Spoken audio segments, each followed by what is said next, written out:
மோடி கிட்ட நம்மளை போட்டு கொடுத்த கோஷ்டிங்க ஜெயித்துட்டோ, நம்ம கருத்து மோடி கிட்ட மைனஸ் ஆகுதோ, நம்ம மோடி நன்மையை தாண்டி சொல்றோம்னு மோடி நினைக்கிறாரோன்னு எனக்கு இதாயிட்டு. அது பிறதான் தெரிஞ்சுது சசிகலா விஷயத்துல மோடி நன்மைக்கா நம்ம பேசுன மாதிரி, இந்தியா ஃபுல்லா மோடி நன்மைக்கா நம்ம பேசுற மாதிரி, எவ்வித எதிர்பார்ப்பும் இல்லாம மோடி நன்மைக்கா பேசுற மாதிரி, அண்ணாமலை பற்றிய உண்மைகளையும் மோடி நன்மைக்கா நம்ம பேசுறோங்கிறத மோடி உணர்ந்துட்டாரு. அண்ணாமலை மூலமா எடப்பாடி கிட்ட ரெண்டு ரெட்டலைக்கு ஒரு தாமரை வாங்கலன்னா அண்ணாமலை வச்சு விழுந்த வாக்குகள் நாம் தமிழர் சீமானுக்கு ஒரே குட்டையில் ஊறிய மட்டைகள்னு பெருந்தலைவர் காமராஜ் சொல்லக்கூடிய அந்த தேசிய சிந்தனைக்குள்ள பேசக்கூடிய இதுல பெயருங்கிறத உணர்றாங்க. மோடி இன்க்ளூசிவ் அலையன்ஸ் குள்ள சசிகலா வர முடியாதுன்னு சொல்லி ஜெயித்தது யார் இந்த மண்ணுல, தமிழ் மண்ணுல? யாரையா ஜெயித்தா? சத்திரியன் குருமூர்த்தி சாக்கடை ஜலம்னாலும் வீடு தீப்புற்றி எறியும் போது அதை கொண்டு அணைக்கணும்னு சொன்ன குருமூர்த்தி ஜெயித்தாரா? தாண்டிக நாடார் தொண்டை, இந்துக்களின் தொண்டை தாண்டிக நாடார் தொண்டை ரவீந்திரன் துரைசாமி ஜெயித்தாரா? அண்ணாமலை சீமான போட ஆரம்பிச்சிட்டாரு. சீமானன் காசு கொடுக்காம ஓட்டு வாங்குறாரு. சீமானன் உறுதியான கொள்கை கொண்டவர். உறுதியான கொள்கை சீமான் கொண்டவர்னா எடப்பாடிக்கு உறுதி இல்லைன்னு அர்த்தம். ஒரு தோல்விக்குள்ள பல்ட்டி அடிச்சுட்டாரு, படுத்தே விட்டாரு ஐயா எடப்பாடின்னு அர்த்தம்.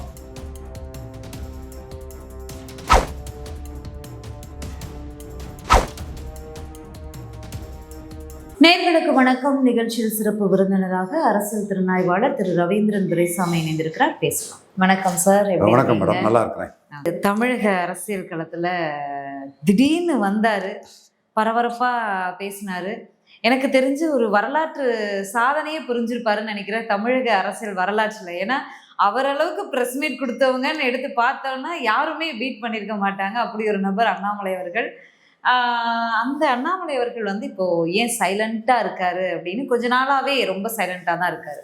அவர் மாநில தலைவர் பொது பதவிக்கு வந்து நயினா நாகேந்திரன் அவர்கள் வந்த பிறகு நேற்றைக்கு திடீர்னு அமித்ஷா அவர்களை சந்திச்சிருக்காரு. BL சந்தோஷ் அவர்கள்லாம் உடன் இருந்திருக்காரு. எதற்கான சந்திப்பா? 1971ஆம் ஆண்டு பிரதமர் இந்திரா காந்தி அம்மையார் பிரதமர்னு சொல்லி 55 விழுக்காடு வாக்கு தமிழ் மண்ணில் இந்திரா காந்தி அம்மையார் கிடைச்சது. அப்பொழுது ஆண்டி காமராஜ் ஓட்டு தான். MGR, கலைஞர், இந்திரா காந்தி அம்மையார் 3 பேரும் ஆண்டி காமராஜ்ங்கிற புள்ளியில 3 பேருக்கும் கிடைச்ச ஓட்டு. அதுல இந்திரா காந்தி அம்மையார் பிரைம் மினிஸ்டர். அவங்களுக்கு ஸ்டேட் எலெக்ஷன்ல கிளைம் கிடையாது. 77 சட்டமன்ற தேர்தலில் அதுல 2 ஹீரோ. ஒன்று முத்தமிழறிஞர் கலைஞர், புரட்சி தலைவர் மக்கள் தலைவர் MGR. இவர் 3.3 விழுக்காடு வாக்கெடுத்தார். அவர் 24.8 விழுக்காடு வாக்கெடுத்தார். அந்த 2 ஹீரோக்களும் அந்த வாக்கை பிரிச்சுக்கிட்டாங்க. அந்த 18 விழுக்காடு வாக்குக்குள்ள டாக்டர் ஐயா இருந்தார், அன்புமணி ராமதாஸ் இருந்தார், OPS இருந்தாரு, TTV இருந்தாரு, தேவநாதன் யாதவ், ஜான் பாண்டியன், AC சண்முகம், பாரிவேந்தர் இருந்தாங்க. இதை தாண்டி தமிழிசை 2வது வந்தாங்க, அவங்க இருக்காங்க. எல்முருகன் 2வது வந்தார், அவர் இருக்கிறாரு. நயினார் நாகேந்திரன் 2வது வந்தார், அவர் இருக்கிறாரு. மதுரை ப்ரொஃபசர் சீனிவாசன் 2வது வந்தார், அவர் இருக்கிறாரு. இப்படி 2வது வந்த எல்லா தலைவர்களும் இருக்கிறாங்க. எல்லாரும் மௌத்தியம் பார்க்கணும். எல்லாரும் நமக்கு வேண்டியவங்க. யாரையும் விடணும்னு நமக்கு எண்ணம் கிடையாது. எல்லா பாஜக 2வது வந்த எல்லா பாஜக தலைவர்களுமே கான்ட்ரிபியூட் பண்ணியிருக்கிறாங்க. 4 தாமரை தலைவர்களும் கான்ட்ரிபியூட் பண்ணியிருக்காங்க. 2 வன்னியர் தந்தையம்மன் கான்ட்ரிபியூட் பண்ணியிருக்காங்க. 2 சகோதரர்கள் OPSம் TTVயும் கான்ட்ரிபியூட் பண்ணியிருக்காங்க. இந்த 18 விழுக்காடு வாக்குக்கும் கலைஞர் புரட்சி தலைவர் மாதிரி ஹீரோவா நின்ன ஒரு அண்ணாமலை. அதுதான் தெள்ள தெளிவா மதுரையில் அமித்ஷா கூட்டத்தில் எதிரொலிச்சு. நாங்கள் தான் திரும்ப திரும்ப மோடி கிட்ட கடுமையாக ஆர்கியூ பண்ணோம். 18% ஓட்டுக்கும் இவர் தான் ஹீரோ, MGR கலைஞர் மாதிரி ஹீரோ, லீடர். அந்த வகையில் நாம் இவரை சரியாக பயன்படுத்தலைன்னா 29 நம்ம ஏமாந்துருவோம். 29 நமக்கு முக்கியம், பாராளுமன்றம் முக்கியம். பாராளுமன்றத்தில் நம்ம சாதிக்கணும்னா அண்ணாமலையை ப்ரொடெக்ட் பண்ணி அண்ணாமலையை நம்ம அவருடைய ஆற்றல், அறிவு எல்லாத்தையுமே நாம் பயன்படுத்திக்கிடணும், உழைப்பு எல்லாத்தையுமேங்கிறத நாம் தொடர்ந்து டெல்லி தலைமைக்கு சொல்லிட்டு இருந்தோம். அதில் கட்டம் கங்கை கொண்ட சோழபுரம் தூத்துக்குடிக்கு வரும்போது பெரிய ரியாக்ஷன் இல்லை. நம்மளே பயந்துட்டோம். என்ன நம்ம கருத்து மோடி நன்மையை தாண்டி வேற கருத்தை சொல்ல மாட்டோம். பதவிக்காக மோடிட்ட நிற்காதவன், பதவிக்காக எவங்கிட்டையும் போய் நிற்காம மோடி தந்தா தருவாரு அல்லது பொங்கடா புண்ணாக்கலான்னு எவனையும் அடிச்சு விளையாடக்கூடிய நம்ம கருத்தை மோடி ஏத்துக்காம அண்ணாமலை புறக்கணிக்கப்பட்டுட்டாருன்னு நம்மளே ஷாக் ஆயிட்டோம். கங்கை கொண்ட சோழபுரத்துல தூத்துக்குடிலையும் வரும்போது நயினாரை புகழ்ந்தாரு, தப்பு இல்லை. அவர் நம்ம இனிய சகோதரர், அவரை நம்ம நண்பர் தான். பட் அண்ணாமலை அதுல இதாயிட்டாருங்கும் போது ஷாக் ஆச்சு. கோயம்புத்தூர் ப்ரோக்ராமா அண்ணாமலை அனௌன்ஸ் பண்ணாரு. அடுத்து கோயம்புத்தூர் போது அயன்மேன் இதுக்கு பாராட்டினார். தட்டி கொடுத்துக்கிட்டு நீங்கள் தான் தமிழக பாஜகவில் ஹீரோ, தொண்டர்களின் தலைவருங்கிறத அண்ணாமலை ஏன் மோடி எஸ்டாப்ளிஷ் பண்ணிட்டு போயிட்டாரு. அப்பந்தான் புரியுது நம்ம மோடிக்காக சின்சியராக இருக்கும். ஏற்கனவே மோடிக்காக நம்ம சின்சியராக இருக்கும்போது வந்து பெரிய தரப்பே இவர் ஸ்டாலினோட மருமன் சபரீசனை பார்த்தாரு, 40 நிமிஷம் பார்த்தாரு. ஆமாம் பார்த்தேன் ஐயா, ராமதாஸ் மைனஸ், அவரை ஏமாந்துராதீங்கன்னு சொல்றதுக்கு போய் பார்த்தேன். அது என்ன இருக்கு? அப்போ இதை சொல்லி மோடி கிட்ட நம்மளை போட்டு கொடுத்த கோஷ்டிங்க ஜெயித்துட்டோ, நம்ம கருத்து மோடி கிட்ட மைனஸ் ஆகுதோ, நம்ம மோடி நன்மையை தாண்டி சொல்றோம்னு மோடி நினைக்கிறாரோன்னு எனக்கே இதாயிட்டு. அது பிறதான் தெரிஞ்சுது சசிகலா விஷயத்துல மோடி நன்மைக்காக நம்ம பேசுன மாதிரி, இந்தியா ஃபுல்லா மோடி நன்மைக்காக நம்ம பேசுற மாதிரி, எவ்வித எதிர்பார்ப்பும் இல்லாம மோடி நன்மைக்காக பேசுற மாதிரி, அண்ணாமலை பற்றிய உண்மைகளையும் மோடி நன்மைக்காக நம்ம பேசுறோங்கிறத மோடி உணர்ந்துட்டாரு. அதோட விளைவு இன்னைக்கு வந்து தமிழக பாஜகன்னா மோடி தான், பாஜகன்னா அண்ணாமலை ஒரு தவிர்க்க முடியாத சக்திங்கிறத புரிஞ்சுக்கிட்டு அண்ணாமலையை பயன்படுத்தி தான் அவர் எடுத்த 11.4 விழுக்காடு வாக்குக்குரிய சீட்டை எடப்பாடிகிட்ட வாங்க வேணும். அல்லது எடப்பாடி சட்டமன்றத்தில் குறைஞ்ச சீட்டு கொடுத்து ஏமாத்திக்கிட்டு மக்களவையில் அல்வா கொடுத்துட்டு போயிடுவாரு, மோடிக்கே வேப்பில் அடிச்சுட்டு போயிடுவாரு. 24 மோடியை டிச் பண்ணிட்டு போன மாதிரி 29 டிச் பண்ணிட்டு போயிடுவார். அது அண்ணாமலையால தான் அதை தடுக்க முடியும். அண்ணாமலைக்கு அரசியல் சக்தி தான் தடுக்க முடியும். அண்ணாமலைக்கு ஆளுமையும் ஆற்றலும் தான் தடுக்க முடியும். அதனால நீ GS சந்தோஷ், அமித்ஷா எல்லாரும் கூப்பிட்டு ஆலோசனை பண்றாங்க. ஏன் முன்னாள் தலைவராட்டும் கவர்னராட்டும் இருந்த என் ஜாதியை சார்ந்த பெண்மணி தான் லாயலிஸ்ட், மோடி லாயலிஸ்ட். சசிகலாவை அவங்க தவிர இன்னொருத்தர் இருந்தா சசிகலா தான் நிச்சயமா இருந்திருப்பாங்க. அதெல்லாம் பாராட்டுறேன் நான். அவங்கள கூப்பிட்டு ஆலோசனை பண்றாங்க, அண்ணாமலையெல்லாம் கூப்பிட்டு ஆலோசனை பண்றாங்க. அதே மாதிரி பொன்னாரும் கன்னியாகுமரி டிஸ்ட்ரிக்ட் பாஜக அவரு தான் இந்த கட்சிக்காக தன்னை அர்ப்பணம் பண்ணவர் தான், என் ஜாதிக்காரர் தான். அவரை கூப்பிட்டு ஆலோசனை பண்றாங்க, அண்ணாமலையை தான் கூப்பிட்டு ஆலோசனை பண்றாங்க. ஏன்னா இந்து நாடார் இளைஞர்கள், இந்த RSSக்காக இந்துத்துவாக தியாகம் செய்த கிருஷ்ணவகை இளைஞர்கள் RSS ராமகோபாலன்ஜியோட பாதுகாவலராக இருந்து RSS அலுவலர் குண்டு வெடிப்புல இறந்தாருல்ல பாலன், அந்த தம்பி சமூக மக்கள் அண்ணாமலை தலைவராக பார்க்குறான். ஸோ வியாபாரிகள் 4 பேர் அவனோட வெப்பு அதுக்காக வியாபார அரசியலை பண்ணிட்டு இருக்கிறான். IB ரிப்போர்ட் கொடுக்குறான், குஜராத் டீம் ரிப்போர்ட் கொடுக்குது, மோடி லாயலிஸ்டார் நாங்கள் ரிப்போர்ட் கொடுக்குறோம். அண்ணாமலையை தான் ஹீரோவை பார்க்குறாங்க. வெள்ளாள கவுண்டர் இதை கூட CP Radhakrishnan vice president, Edappadi CM candidate நீங்க காம்பன்சேட் பண்ணிருக்கலாம். இந்த நாடார் அண்ணாமலை லீடரா பார்க்குறான். தேவேந்திர வேளாளர் மோடிக்கு வாக்களிச்சவங்க லீடரா பார்க்குறான். பிராமணர்கள் லீடரா பார்க்குறாங்க. ஆதாரத்தோட சொல்றேன். அப்போ இந்த ஓட்டெல்லாம் நாளை சீமானுக்கு போகும். அண்ணாமலை நீங்க மதிச்சு நீங்க உரிய சீட்டு வாங்கலன்னா. ஸோ அவங்க தெளிவா புரியுறாங்க. அண்ணாமலை மூலமா எடப்பாடி கிட்ட 2 ரெட்டலைக்கு ஒரு தாமரை வாங்கலன்னா அண்ணாமலையை வச்சு விழுந்த வாக்குகள் நாம் தமிழர் சீமானுக்கு ஒரே குட்டையில் ஊரிய மட்டைகள்னு பெருந்தலைவர் காமராஜ் சொல்லக்கூடிய அந்த தேசிய சிந்தனைக்குள்ள பேசக்கூடிய இதுல பெயருங்கிறத உணர்றாங்க. ஸோ கட்சி 29 ஏமாறாம இருக்கணும்னா அண்ணாமலைக்கு ரோல் முக்கியம்னு மோடி முடிவெடுக்கிறாரு.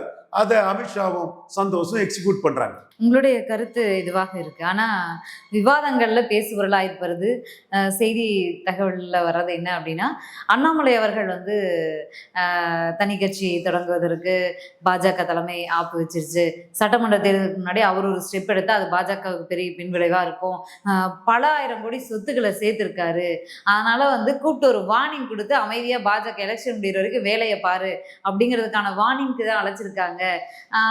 அதோட சேர்த்து தான் தமிழகத்தினுடைய கள நிலவரத்தையும் கேட்டிருக்காங்க அப்படிங்கிற மாதிரி தகவல்கள் வருது. இதுல எது அமித்ஷா நட்டா எல்லாரும் இருக்கிறாங்க. மோடி இன்க்ளூசிவ் அலையன்ஸ் குள்ள சசிகலா வர முடியாதுன்னு சொல்லி ஜெயித்தது யார் இந்த மண்ணுல? தமிழ் மண்ணுல யார் ஜெயித்தா? சத்திரியன் குருமூர்த்தி. சாக்கடை ஜலம்னாலும் வீடு தீப்புற்றி எறியும் போது அதை கொண்டு அணைக்கணும்னு சொன்ன குருமூர்த்தி ஜெயித்தாரா? தாண்டிங்க நாடார் தொண்டை, இந்துக்களின் தந்தை தாண்டிங்க நாடார் தொண்டை ரவீந்திரன் துரைசாமி ஜெயித்தானா? கன்னியாகுமரி மாவட்டத்தில் இந்துக்கள், குறிப்பாக இந்து நாடார் சமூகம் பாதிக்கப்பட போது பெரிய தியாக உணர்வுல வந்த மிகப்பெரிய தியாகத்துக்கு சொந்தக்காரன தியாகச்சம்மல் இல்ல கணேசன்ஜி, அவர் மேல மதிப்பு மரியாதை வேற. அவர் கருத்து ஜெயித்ததா? ரவீந்திரன் துரைசாமி கருத்து ஜெயித்ததா? கட்சி ராஜா சிதம்பரத்தோட பெரிய அறிவாளி, அவர் கருத்து ஜெயித்ததா? ஏன் கருத்து ஜெயித்ததா? தென் சுப்பிரமணிய சாமி எமர்ஜென்சி ஹீரோ, எங்களுக்கெல்லாம் ஹீரோ. இதுல ஜாதி இல்லை, அதுக்கு தான் சொல்றேன். இவங்களெல்லாம் ஹீரோவை பார்த்து வளர்ந்தவங்க நாங்க, இவங்க தியாகத்தெல்லாம் பாராட்டி வளர்ந்தவங்க நாங்க.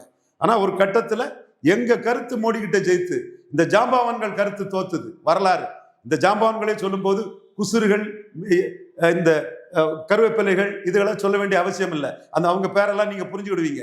ஜாம்பவான்கள் பேரை 4 வரையும் சொல்லிட்டேன்.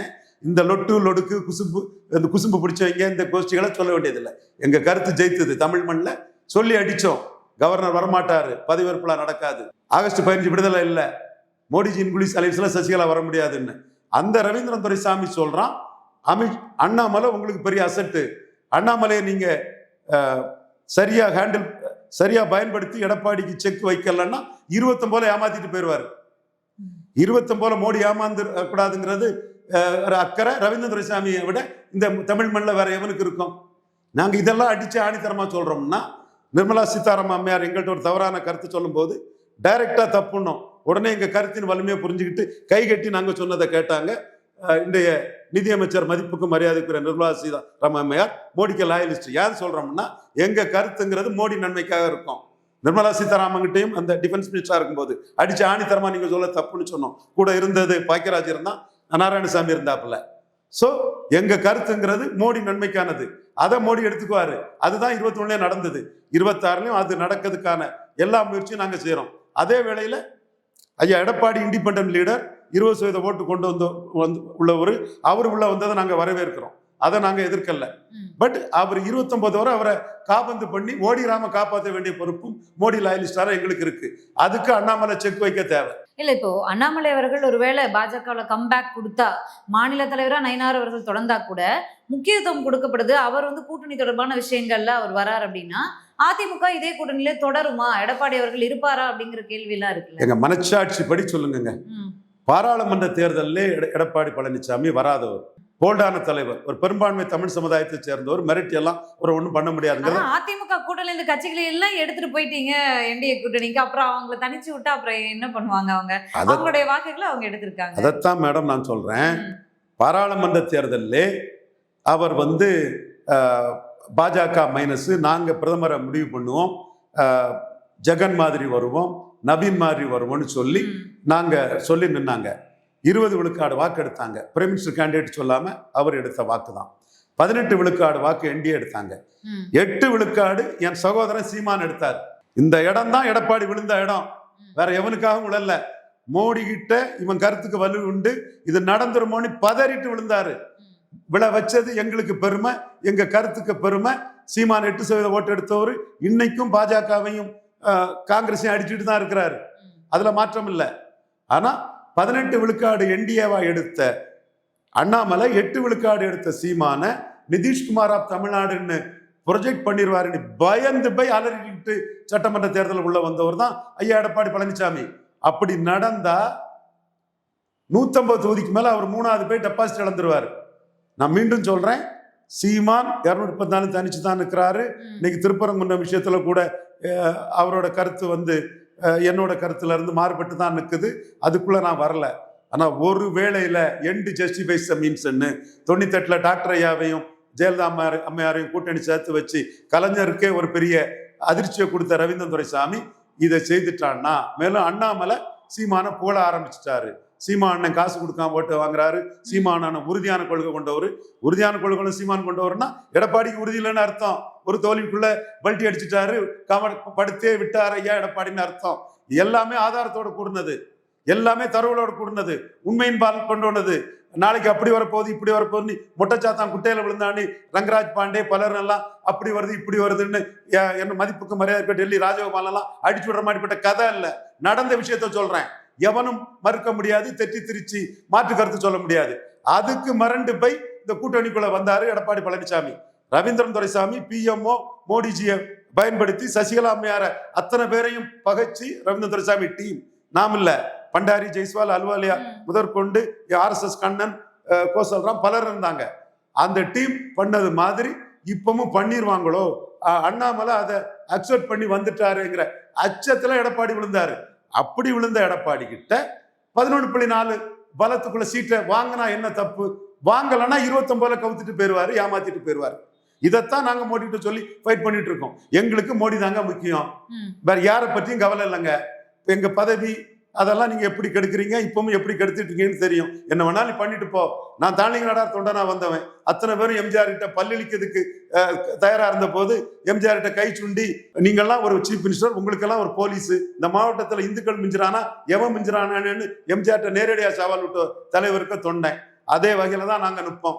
நீங்கள் அன்னைக்கு அண்ணாமலையை நாங்கள் ஆதரிக்கணும்னா மோடிக்காக ஆதரிக்கிறோம். அண்ணாமலை மோடிக்கு தேவை. 2029 எடப்பாடி மோடியை ஏமாத்தாம இருக்கிறதுக்கு அண்ணாமலை தான் செக்கா தேவை. நன்றி சார், நன்றி. மீண்டும் நீங்க சொல்றது போல கம்பேக் கொடுக்குறாரா இல்ல என்ன அபிஷியலான தகவல் வருது அப்படிங்கறத பொறுத்திருந்து பார்க்கலாம். நன்றி. வணக்கம் ஸ்ரீவித்யா, நன்றி.